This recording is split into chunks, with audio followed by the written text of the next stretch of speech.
Hi, hello, and welcome to the show. Today I want to talk to you about Audrey Hepburn. To me, and probably to most others, Audrey Hepburn is best known as Holly Golightly, the iconic screen character she embodies for Breakfast at Tiffany's. I mean, the storyline, the beautiful dresses, Tiffany's, Mickey Rooney, and Audrey, this is just Hollywood at its best. And Audrey herself seemed so above Hollywood, so above anything normal. To me, she always seems a bit more elegant, a bit more sophisticated, even a bit more divine than any other character she was paired with on screen. So I want to dive into her life with you. And I must say, I found a lot of things that I was not aware of. So I hope this episode is as much a revelation to you as it was to me. So, as they often say, everybody has their burden and hardships, and you should never, ever judge a book by its cover. And when it comes to Audrey Hepburn, this is very true. I mean, her wonderful face, her rise to stardom, her beautiful clothes, her elegant moves, her demeanor, you would not know that she really, really suffered as a kid and in her life. So she's actually not English and not American. She's Belgian from birth. Her father was a British tradesman and her mother was from Dutch nobility. It was the second marriage of Audrey's mother, and her mother was called Ella van Hemstra. So Audrey actually has brothers. And her parents, they met in the Dutch East Indies, where they're both located. The Dutch East Indies was a Dutch colony that is today Indonesia. Ella was in Jakarta, and together with her first husband and her two sons, and Hepburn's father, Joseph Ruston, was in Semarang, the capital of Central Java. And the two got married eventually in Batavia, so today's Jakarta, after Ella was divorced from her first husband. And I know that colonization is a really dark chapter in our European history, but still, to me, it is fascinating, that time frame when it was happening, where people were working, how they traveled back and forth, what kind of relationships were formed. It's really a world detached from our reality. It is very strange and fascinating, but a time that we should not be proud of. So those two, like Audrey's mom and dad, they returned to London and then later to Brussels, where Audrey was born. And her father was tasked with opening an office for a loan company he was working for. And Audrey really had a privileged upbringing. They had no money concerns because her mother was, as I said, of Dutch nobility. Her grandfather had like a huge estate, lots of money, lots of, society footing. And they traveled a lot between London and Brussels, but also between Den Haag and Arnhem, where they actually had family. So she really was like an international, well-to-do kid. And the hardest moment in Audrey's life, which brought me basically to tears, was when her father left the family suddenly when she was like 6 years old. Apparently, when you look at sources, when there was like a scene that was taking place. I could not find out what kind of scene that was, but he left the family and went back to London. And Audrey herself called that event the most traumatic event of my life. And I totally believe her.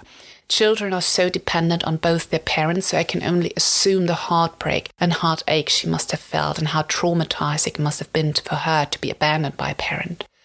So Audrey moved back to Arnhem, to the estate of Ella's family, and was sent to Kent in England to receive private higher class education at a boarding school on her father's command.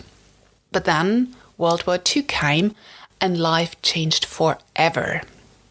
First, though, I have to mention that both of Audrey's parents were supporting and collecting donations for the British Union of Fascists before they parted way and got divorced. And when Ella, so Audrey's mother, met Adolf Hitler, she wrote quite terrible articles about him, which basically sends shivers up and down my spine. So, World War II started, and Ella got Audrey back from the UK to Arnhem because, remembering the history lessons, the Netherlands stayed neutral during World War I. And Ella was hoping the same would happen during World War II. and that they would come out of this war unscathed. Spoiler, nope, they didn't. They lived through German occupation for 5 long years, 1940 to 1945. And during this time, Audrey witnessed horrific and traumatic things. Her uncle, for example, was executed based on false accusations to make a point, because he was really prominent in Dutch society, so it was like newsworthy and everybody got to know about that. And her half-brother Ian, from her mother's first marriage, was deported to a labor camp, and she witnessed countless transportation trains of Dutch Jews to concentration camps, and she remembers kids that were her age or younger stepping on the trains, and she knew they were stepping into the train to death.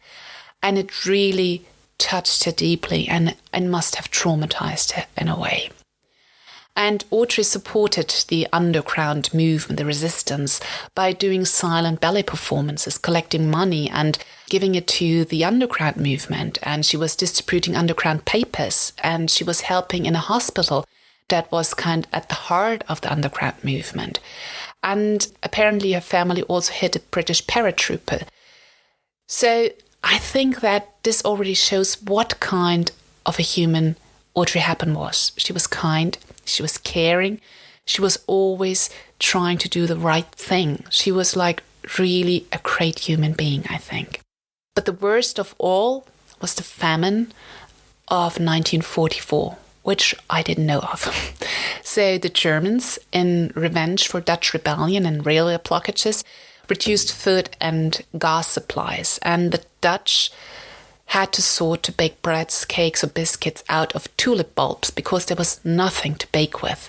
And tulip bulbs provided some kind of starch that could keep you alive and keep your body going.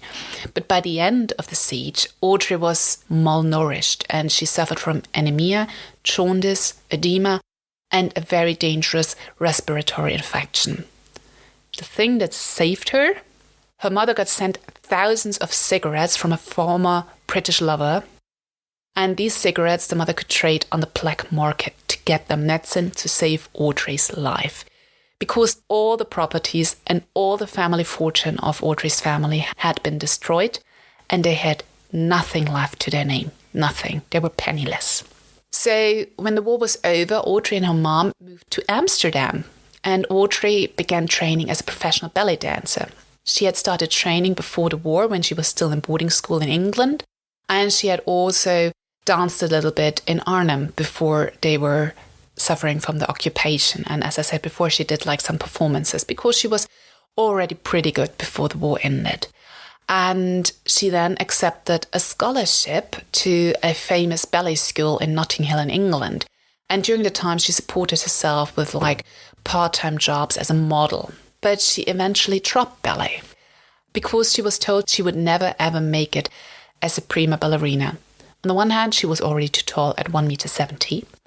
And second of all, she had a very frail and very weak constitution due to the immense malnutrition that she suffered, and she was prone to illness. And she would probably not be able to deal with the stresses, both physically and mentally, that would come with being a prima ballerina. So she dropped it altogether, which I think is a smart move. Why put in more time and effort into something that we'll never realize? And she completely focused her efforts on acting, and that is good for us, right?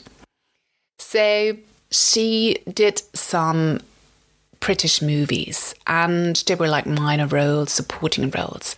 And then it was time for Monte Carlo, baby. And that is actually the name of a bilingual film from 1952 that was filmed in Monte Carlo.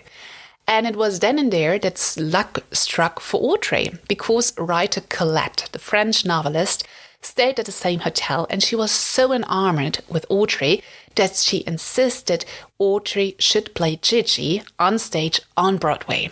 And for those of you who do not know that, Gigi is Colette's most famous novel. Audrey had never spoken on stage. She had been working as a chorus girl on the stage. She had appeared on stage but never spoken on stage. So she took extra elocution lessons for that. Just like, her character, Eliza Doolittle in My Fair Lady, which I think is a really nice, parallel. So she did those lessons, and the production was a hit. like she was a Broadway sensation, and she went on tour throughout the US with stops in Pittsburgh, Cleveland, Chicago, and amongst others, Los Angeles and San Francisco. So Audrey was already conquering the US, and that was basically her entry ticket to Hollywood. She was recommended to the producer of Roman Holiday.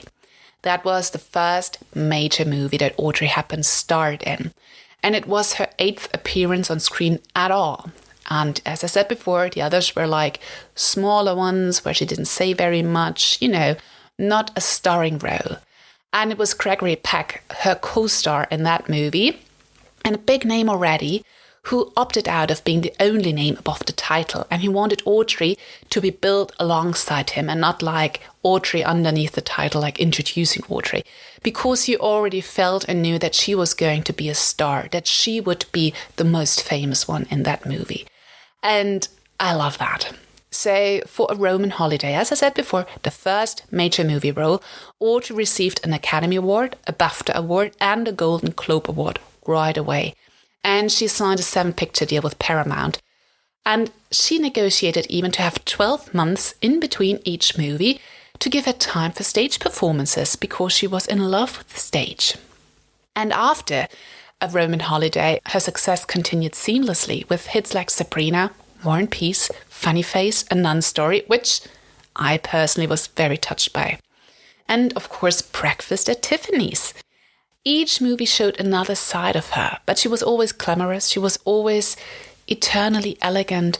She had style, she had looks, even as a nun. She was Audrey, like the slender, emotional, very authentic Audrey. And all her appearances raised her profile as a style icon and star. And I think My Fair Lady is another highlight that, if not seen yet, you need to see. It is just wonderful. Although in contrast to Breakfast at Tiffany's, where Audrey actually sang the songs, she was being dubbed for My Fair Lady, and she was really fuming when she got to know that kind of deal. She thought that she would be singing as well, but she was dubbed by another actress and singer, which was deemed more appropriate for the role, voice-wise. Again, this was a great success, and she made some other movies in different genres, like How to Steal a Million, which I loved. Or my favorite, Robin and Marian, where Sean Connery and her play Robin Hood and Maid Marian at an older age. It is quite funny and probably the best of all Robin Hood movies, seriously. And I've seen them all and I love them all, but I love those two. They really have on-screen chemistry, although they're both like already a bit grayish and have some wrinkles. But it's really fun, light, touching. Please, it's a recommendation from me.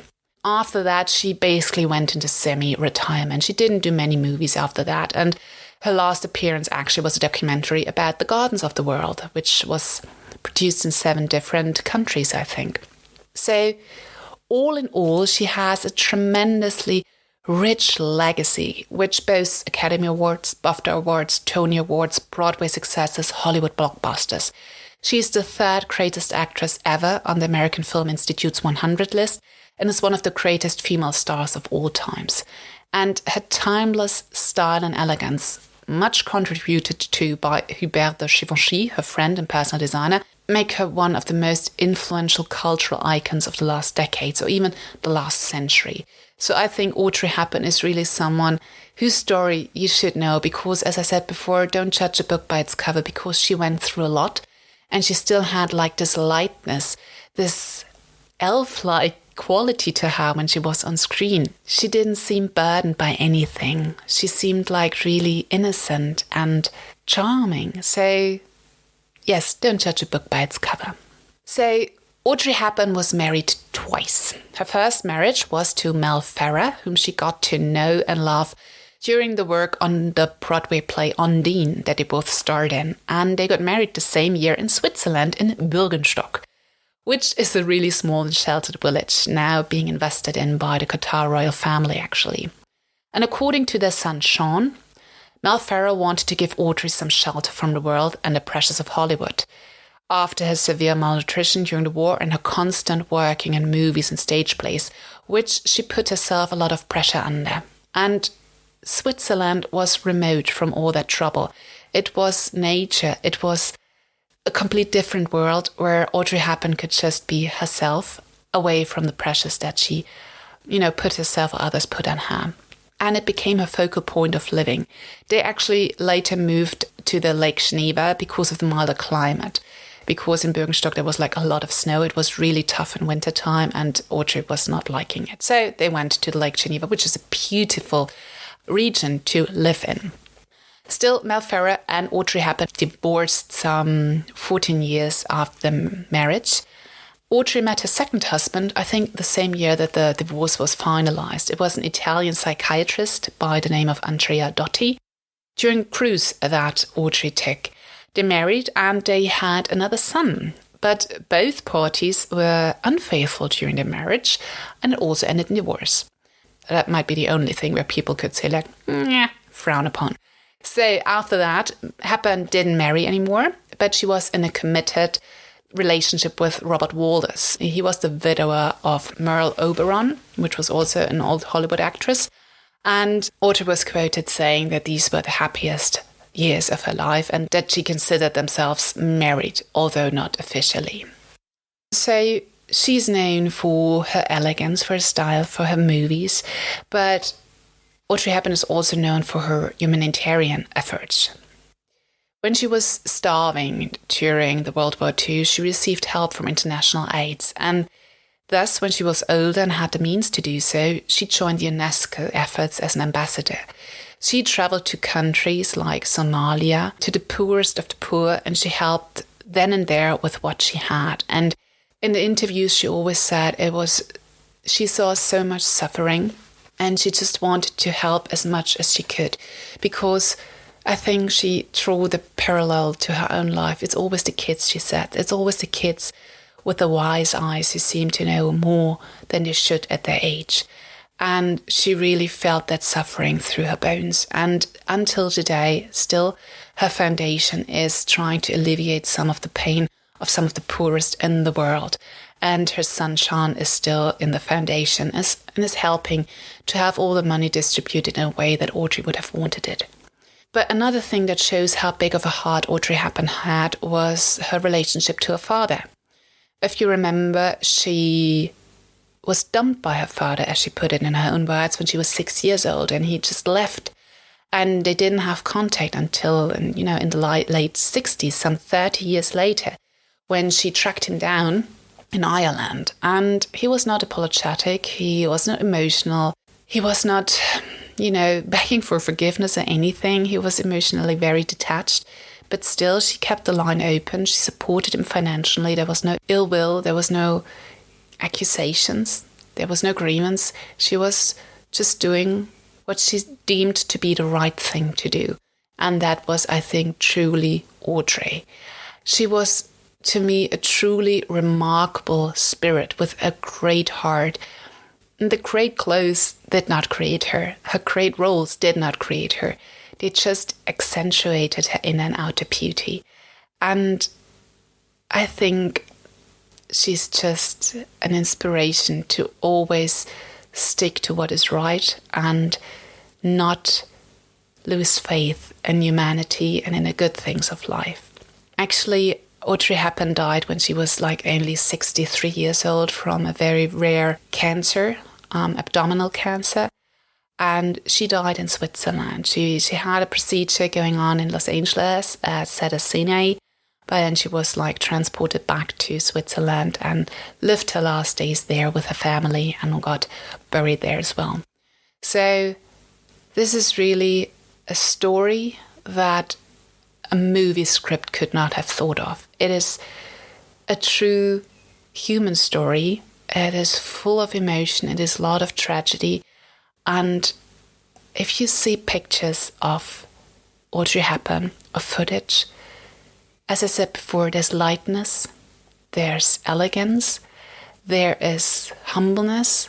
I think she was a truly remarkable person. And I hope you see that too. I will have some links in the show notes where you can see her in some screen testing. And I think she's just wonderful in there.